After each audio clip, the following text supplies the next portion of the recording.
like we've done. 1 Timothy 2, 9 to 15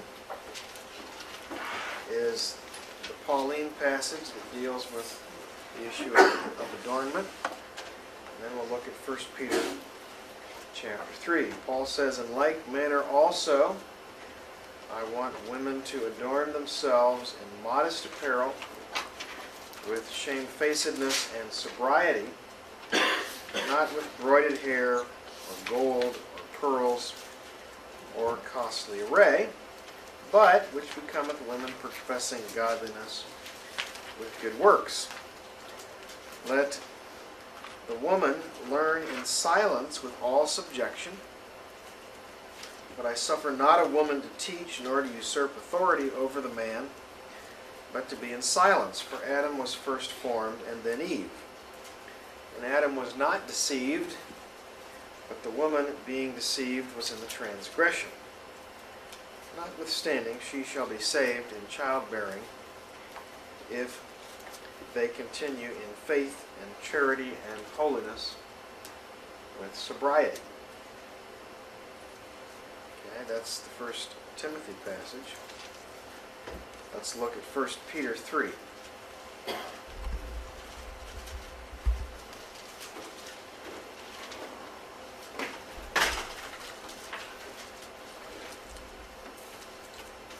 Peter says, likewise, ye wives, be in subjection to your own husbands, that if any obey not the word, they may also, without the word, be won by the conversation of the wives, while they behold your chaste conversation coupled with fear. Whose adorning, let it not be that outward adorning of plaiting the hair, and of wearing of gold, and of putting on of apparel. But let it be the hidden man of the heart, in that which is not corruptible, even the ornament of a meek and quiet spirit, which in the sight of God is of great price. For, after this manner, in the old time, the holy women also, who trusted in God, adorned themselves, being in subjection to their own husbands, even as Sarah obeyed Abraham, calling him Lord, whose daughters you are, as long as you do well and are not afraid with any amazement. Okay, so these are the passages that we're going to be working with as we try to figure out what does God want in our adornment. How do we glorify God with our adornment? So,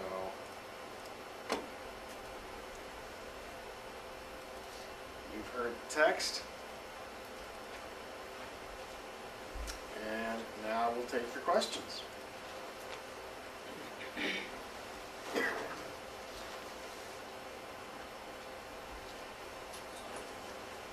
What I don't know all the arguments or all the positions, but what is the wedding ring?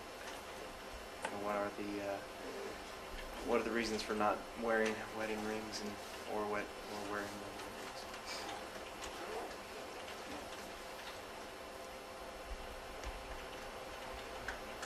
Okay? Is it wrong for someone to wear a wedding ring even though it symbolizes marriage?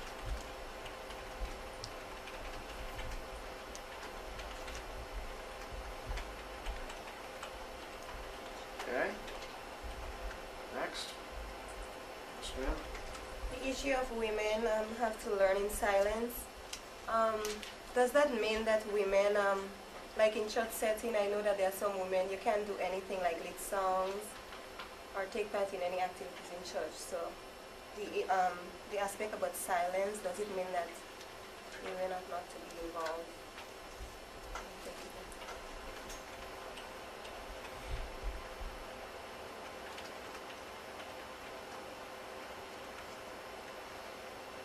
Okay, good. What does he mean when we say a gentle and quiet spirit? Okay, what is a gentle and quiet spirit? That's a good question. Okay.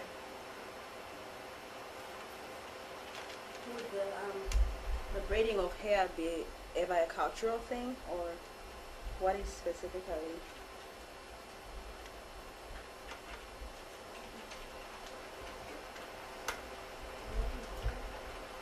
Or what is braiding? Let me see. Good question. Question to have a business that is oriented like in the sale of rings and hair, doing hair salons.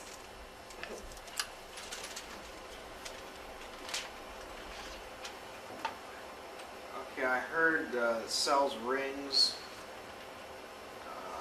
Did you say hair salon? Yeah. Okay. Was there another part to it? Different jewelry. Oh, okay.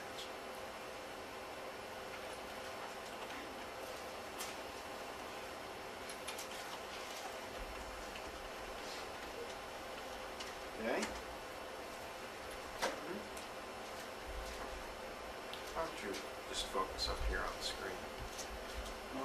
In verse 12, when he says, but I suffer not and all that stuff, is he meaning that one should not do this, or does he mean that it is good that one do it? So in other words, what does I suffer not mean?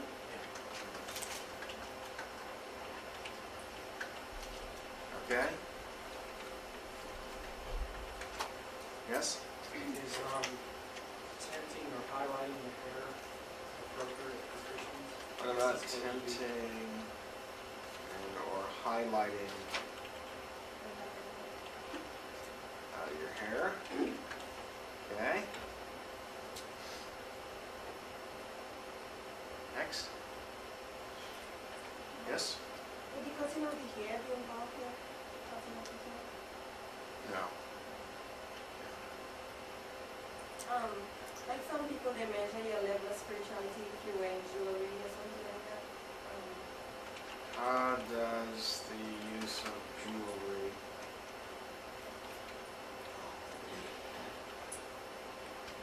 relate to one's level of spiritual maturity?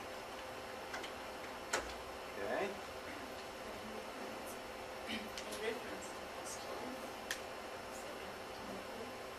Just a little louder, sorry, I'm having a hard time hearing you. Whoa, come back.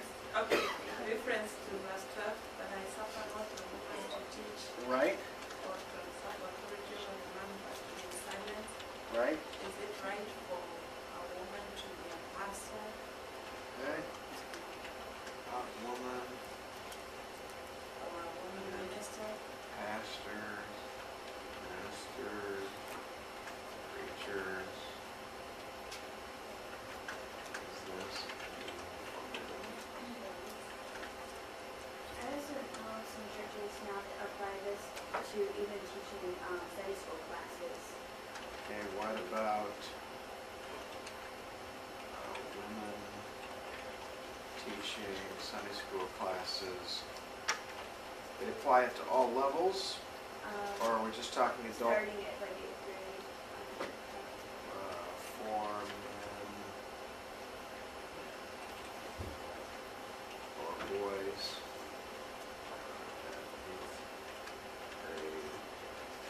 Yep. Okay. What about like popular clothing stores that sometimes seem real expensive? Would that be considered like costly adornment? Like, where does that play into this whole thing? Okay. Costly apparel. How costly does something have to be costly?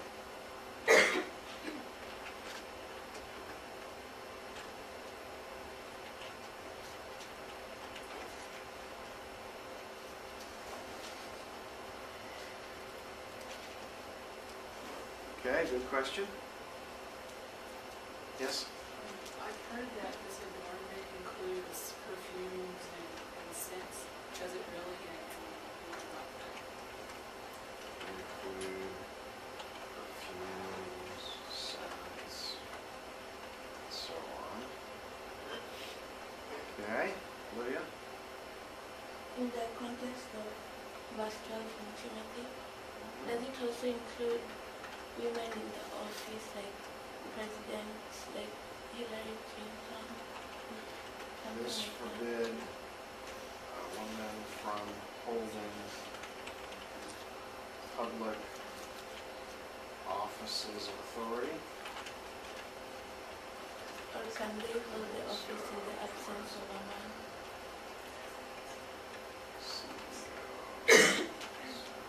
What was the last part of your question? Can they hold, like, can they be an authority in the absence of a man? Is it right, or does it only apply in the presence of a man? When you say in the absence of a man, do you mean that there's no man available to fill the role?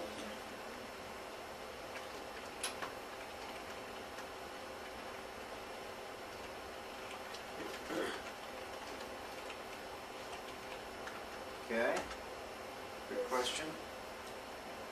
This is section you're talking about, would makeup be under this or?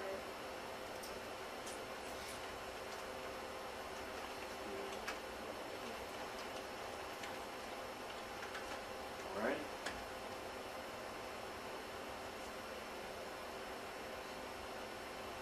How do you appreciate adornment as a cultural, as a part of the, like in Kenya we have the Maasais and the Boranas. You have the what? The Maasai Maasai, yes. and the Boranas Uh-huh. who identify They're painted. adornment. They're the other way. From their ancestors. Okay. Even when they put on a suit, sometimes they'll have A red the suit. garment, right. Tribal adornments that function as identifying marks. Okay. Good, yes. First Timothy 12, or I mean 2 Timothy 2:12. Does that mean no women teachers or anything in schools or colleges or stuff like that? Where it says not stuff to teach. All right, so we'll add that to number 11. What about women teaching in high school, college, grad school, school?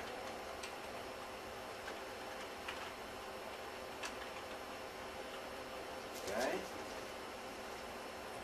Probably that could be tied into that, into like, speaking spiritual gift as a woman is teaching. No, that deserves a different question. That's a good one. What is a woman who has the spiritual gift of teaching supposed to do with it?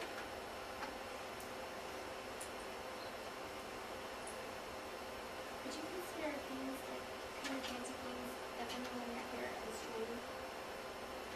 Things woven into the hair? No, that people just wear.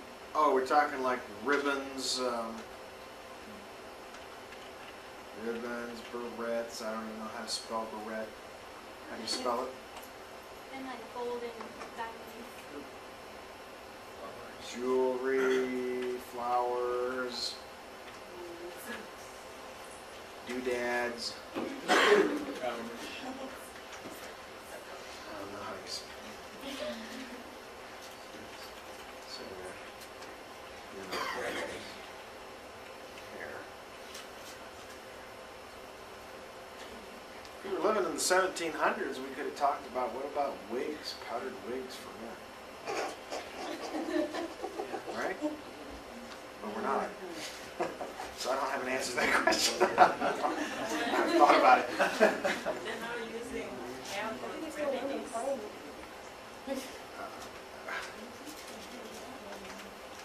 Hair growth remedies. Okay. You're asking good questions. Other questions here? Anything else you'd like to? What if a You know, woman there's- is put in a situation to where she has to shave her head? That's going to be 1 Corinthians 11. Okay. In verse 15 of Timothy, he says that nevertheless should be saved in childbearing. Does it mean that that's women's purpose?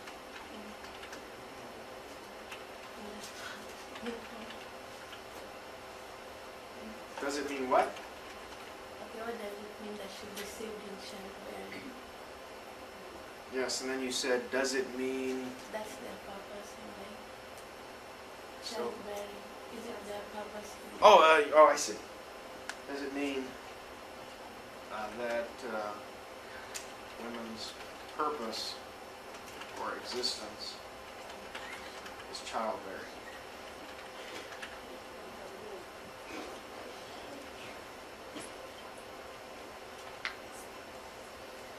Okay. Going once. Any other questions? Anybody else have any questions? So we've got, this is Timothy, Paul talks about hair, broidered or plaited hair, gold or jewels, gold or pearls, pardon me, and then costly array. So you've got a range of issues here. It's not just jewelry, it's not just hair, it's not just... And this is right, this is specifically Is this specifically limited? Well, the answer is yes, but we can ask that question. that's what I thought. So then, it's okay for a man to do these things? Important question. Not just about gold or costly apparel. If you are wearing, let's say, expensive simple earrings, Okay. expensive jewelry. So, is the issue stewardship? In other words, how much it costs? Yeah. Or actually an issue of appearance or something else? Okay? Yes. I don't know how to put this, but in terms of, let's say, celebrations or functions. Yeah, what about special Yeah, occasions? special occasions. Like the dresses people wore last night to the banquet? What is it, costly apparel? What about special occasions? And costly garments or adornment? And also, like, there's some,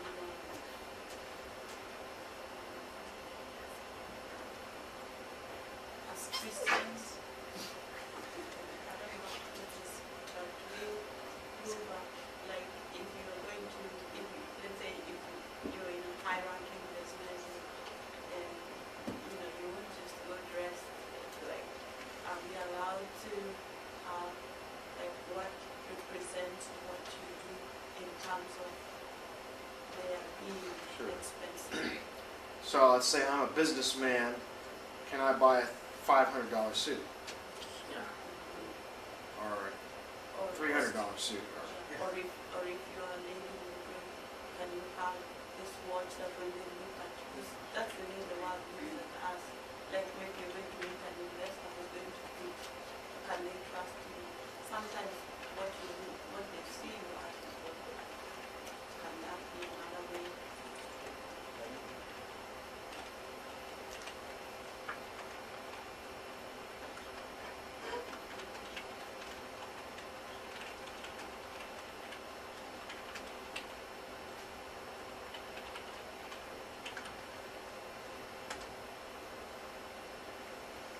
Okay?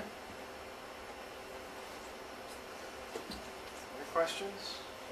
I have just a quick, when he says in 1 Peter, chapter 3, verse 6, when about the husband and wife, and when thus Sarah obeyed obeyed Abraham and called him Lord. Mhm. That, I mean, that kind of explains the issue. A lot of people think when they call him Lord, you know, that is he supposed to be held there with God, or is he, I mean, it's like, I mean, I kind of understand what it is, but like, it's just, why you call him Lord? I mean, Lord is a big, to me, Lord is, you know, that's who I think God as, you know, and I don't really think of, I don't want to be considered, I mean, when I have a wife, I don't want to be considered as held on a pedestal with God, you know.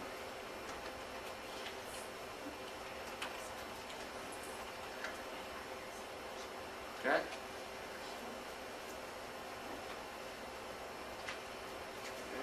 Good.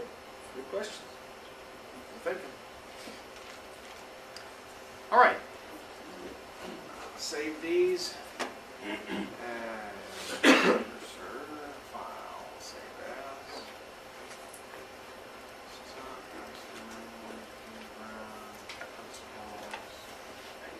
Adornment question, section 2.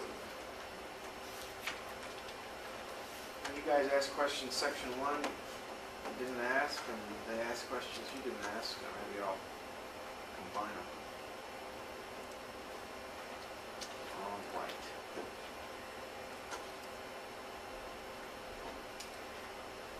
So, let's get started. In a day when women's rights are talked about as much or more than they ever have been, I believe the true worth of women as the crowning jewel of God's creation is being trampled underfoot daily. This lecture deals with two passages that are specifically designed to address, or they're specifically addressing women. And no one knows the value of a woman more than the God who created them. God always has the best interest of His creation at heart, and these passages are no exception. The instructions God is giving here are designed to honor and enhance the beauty of the Christian woman. If followed, they will magnify the natural beauty with which God has graced the feminine gender. As a jewel is most attractive when it is lit with an inner radiance, so is a woman when her life radiates an inner godliness. And I know I read these, but let's just read through them again. In like manner also that women adorn themselves in modest apparel, with shamefacedness and sobriety. Now stop right there and just clear up a misconception. The issue is not adornment versus no adornment. Okay? In fact, the Bible requires that Christian women adorn themselves. Okay? So the question is, what kind of adornment and how do we adorn? That women adorn themselves with modest apparel, shamefacedness, and sobriety, not with broided hair or gold or pearls or costly array, but which becometh women professing godliness with good works. Okay, those are the two key verses. We'll look at the rest of the text. I want to back up and get the big context, get the big picture here in Timothy. If we go back to the beginning of chapter 2, we find that Paul gives exhortations to Timothy about prayer. He says, for example, I exhort first of all that supplications, intercessions, prayers, and giving of thanks be made for all men. So, you all praying for all men? You're supposed to. So what am I supposed to pray? Well, when you're praying for the king and those in authority, you're supposed to pray that Christians would be allowed to lead a quiet and peaceable life in all godliness and reverence. And that's verse 2. Verse 4, you're supposed to pray for people's salvation. For God desires all men to be saved and to come to the knowledge of the truth. Okay? So 1 to 4, focus on prayer. Pray for everybody, pray for peaceful relationships with government, pray for men's salvation. Then he kind of takes a parenthesis, says, now I want to explain how God provided this salvation that he wants everybody to have. There's one mediator between God and man, the man Christ Jesus, who gave himself as a ransom for all to be testified in due time. And I, Paul, was appointed as a preacher to proclaim this gospel. Okay? Now, in verse 8, he comes back to the prayer topic. And he says, I desire therefore that men should pray everywhere, lifting up holy hands, without wrath and doubting. Okay? All you guys, raise your hands. Both of them. Put them up there. Okay? How weird does that feel? You can put them down. Now, I don't think that this is merely figurative, because we find that raised hands was already a part of inspired worship. How do I know? David says, may the lifting up of my hands be as the evening sacrifice, the offering up of incense. Okay? So, raised hands in prayer was an assumed part of the way men pray. And Paul says, I want men to pray this way, lifting up holy hands. When you lift up your hands, you're supposed to be symbolizing that your life is holy. Because who shall ascend into the hill of the Lord? He that hath clean hands and a pure heart. It's the outward symbolizing of an inward reality. Okay? Men have a problem with anger and they have a problem with doubt. Okay? Women get frustrated and cry. Men get frustrated and get mad. They want to hit somebody or something. Okay? Since this is a particular challenge to men, Paul addresses it. Men, you are not to be characterized by anger. You're supposed to be praying. When you run into problems, you pray. You lift up holy hands without wrath and without doubting. Why should men struggle with doubt? Well, I think built into male psychology is I can do it. My little boy is saying, me do it, Daddy. Me. My older son is, well, actually the younger son's not talking. He symbolizes with his body language that he wants to do it. And the tendency then is to allow that can do or want to do approach to life to say, I don't need God's help. And if I can't do it, you think God can? Of course, that's the height of arrogance, stupidity. But nonetheless, it is a temptation that men are liable to. They tend not to depend on God. If they can't do it, then can it be done? So these two things Paul addresses. In like manner, verse 9 picks up this whole concept. Now, he doesn't talk about prayer in verses 9 and 10. He's talking about how the external relates to the internal for women. How the outside and the inside are related. For men, lifting up of hands in prayer, the external sign of inward holiness and purity of heart. For women, he says, how they adorn themselves has an important relationship to their inward character. So, in summary, verses 1 to 8 address all believers and then men specifically. Verses 9 to 15 address Christian women in particular. That's the context that Paul gives this instruction. Any questions about the context before we go look at the context of the Peter passage? Since it addresses women in particular, there's still like principles for men there, or Yeah, well, I'll talk about that. It's an important question. Okay. All right, let's look at Peter then. Again, Peter starts off here, we have wives, not women in general, but married women in particular, are to be in subjection to their own husbands, that if any obey not the word, they may also without the word be won by the conversation of the wives. Okay, so ladies, if you're not married and you're interested in getting married, this is a passage that ought to concern you. Because the Bible requires you to be submissive to your husband.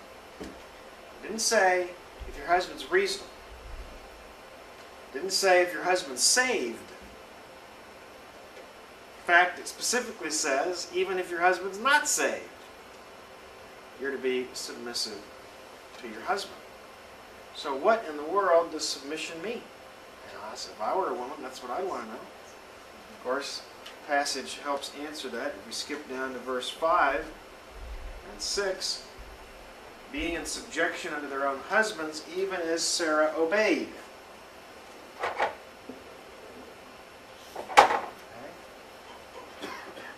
Submission involves obedience. It's not merely an action, it also involves behavior. Yes, ma'am. Okay, women, like when they're married, are supposed to like submissive, like supposed to obey their husbands. True. But like, what if, excuse me, what if the husband is like asking her to like go and do something like really, really terrible, like on and on? Okay, good question. Acts chapter 5. Can't give you the verse right off the top of my head, but Peter and John are told you're not allowed to preach anymore in Jesus' name. I said, well, let you guys judge whether we ought to obey you or we ought to obey God. But God's told us to preach, we got to preach. Sorry, we're going to preach. But like if the So husband, then if the husband requires the wife to do something that violates Scripture, submission to God preempts more important than submission to the husband. Okay, good. Good question. So it involves not only obedience, it also involves a respectful attitude. And that's how I understand calling him Lord. Okay? It would be the equivalent of sir in our culture. The word Lord doesn't have any implication of a divine being or divine status here. It's just sir. I don't expect my wife to say, yes, Lord, or even yes, sir. But I do expect her to be respectful in the way she talks to me. Okay?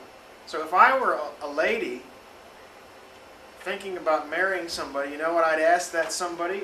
What does submission mean to you? You know, does it mean when I say jump, you jump and ask how high on the way up? Well, there are guys, but that's what submission means to them. It means that I'm going to stick my foot in the middle of your back and kick you out of bed to get my breakfast when I'm ready for it.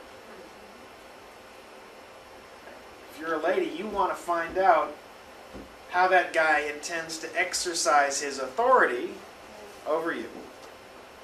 And we say, so long, Charlie, if he evidences a lack of understanding about loving authority. Okay? On the other hand, guys, you need to ask the girl, what does submission mean to you?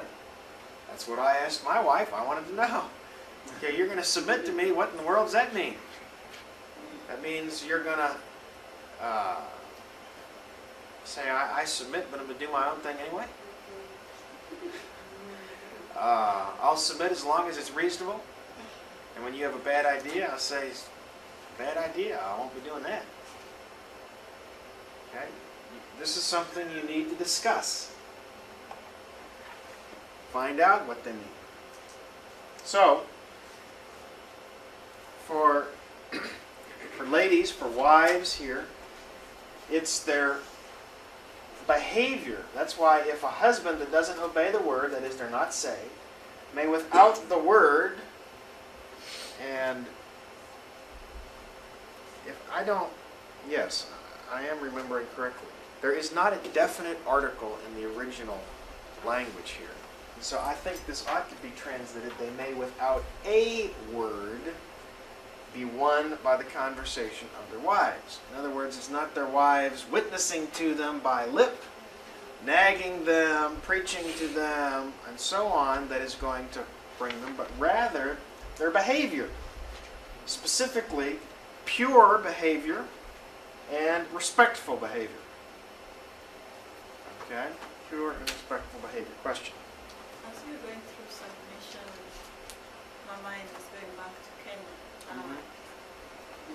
We have a tribe, part of it I'm related to it, and we kneel. Okay. In front of the husband? The wife kneels? Anyone older. Anyone older? Okay. Like if I was to give water or something to a guest and they are older than me, when I go, I kneel and just put it on Offer. the table and then we and more so to your husband.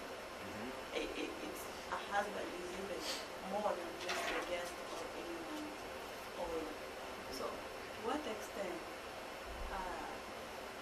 I kind of feel like when of course we don't do it like in my immediate family, my father stopped it. But when I go to my relatives, I cannot serve my uncle. Not me. I cannot talk to my relatives, not doing it, and it's automatically just good.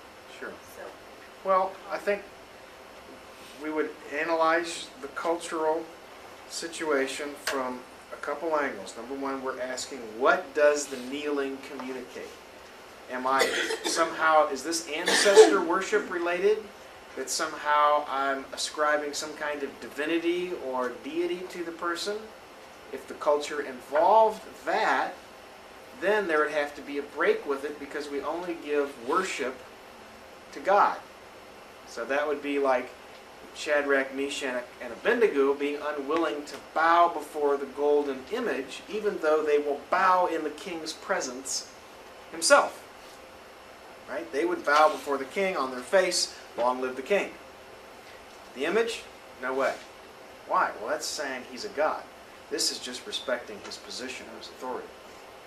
So that factor. Then secondly, if that's not an issue, then I don't see any reason to buck the culture, to resist the culture, any more than I would say to Sarah, stop calling Abraham Lord. So it's going to be culturally dependent how the respect is shown. In Japan, I'm supposed to bow. In Korea, I'm supposed to bow. You bow farther in some places than in other places.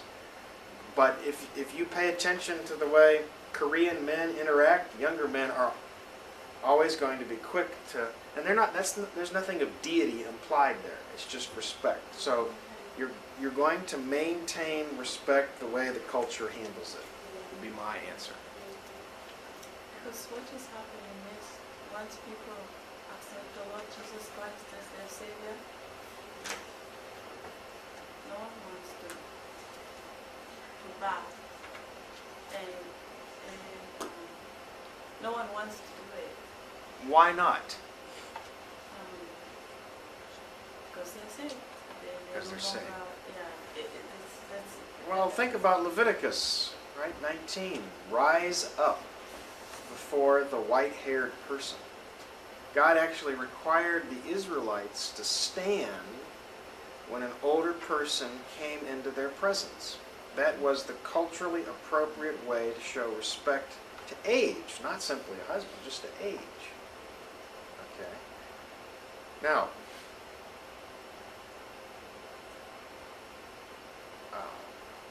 if God required that in the Old Testament, I don't see any reason why he would forbid or say that somehow being a child of Christ changes the need to show respect in a culturally appropriate way. I think it's the best I know how to say it. Somebody else was raising a hand over here. Okay. All right. So,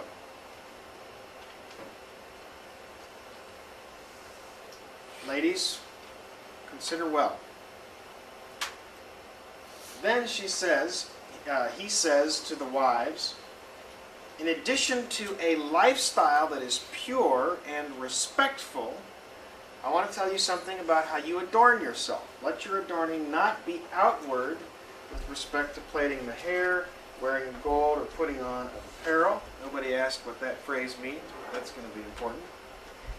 But let it be the hidden person of the heart, and that which is not corruptible, even the ornament of a meek and quiet spirit, which in the sight of God is of great price. So Peter focuses primarily on the internal adornment, whereas Paul addresses the external adornment positively as well.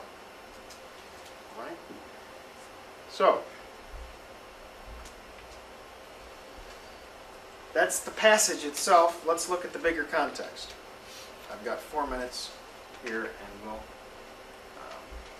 wrap up here. One of my Aldersgate students yesterday afternoon taught on this passage, and he shared something that I'd never thought of and I thought was really good. So I'm going to benefit from my Aldersgate student here and incorporate this. I started in my slide with verse 11, but I want to back up and catch verse 9, which says, you are a chosen generation, a royal priesthood.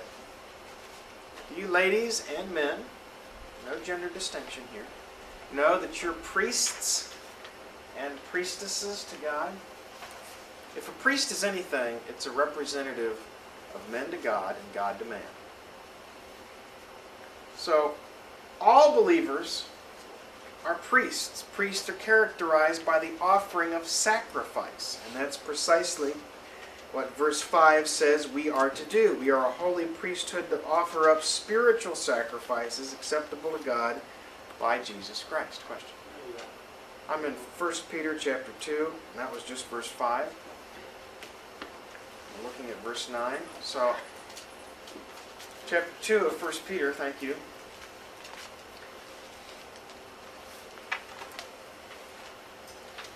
Bounds all of us, brings us into a group that says you're priests.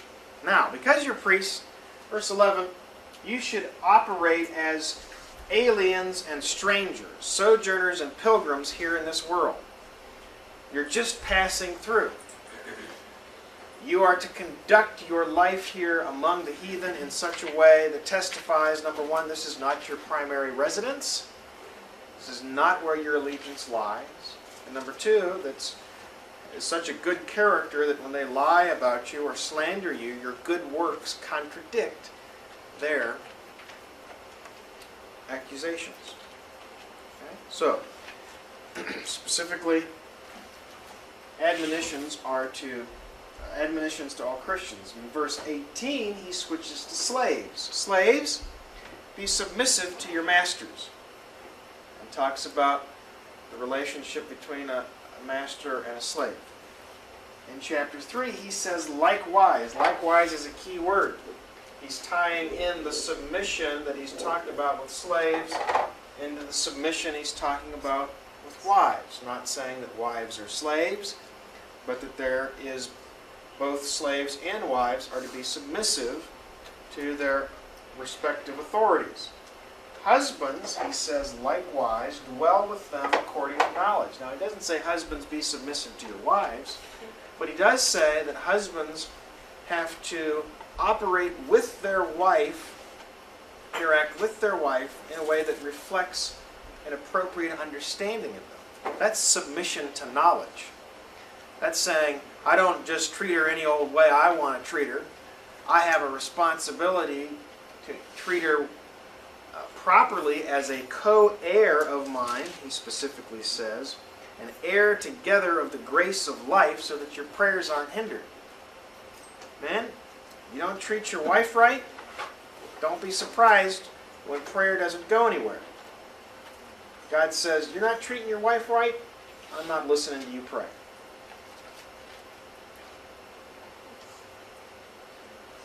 So, and then he winds up in verses 8 and following, coming back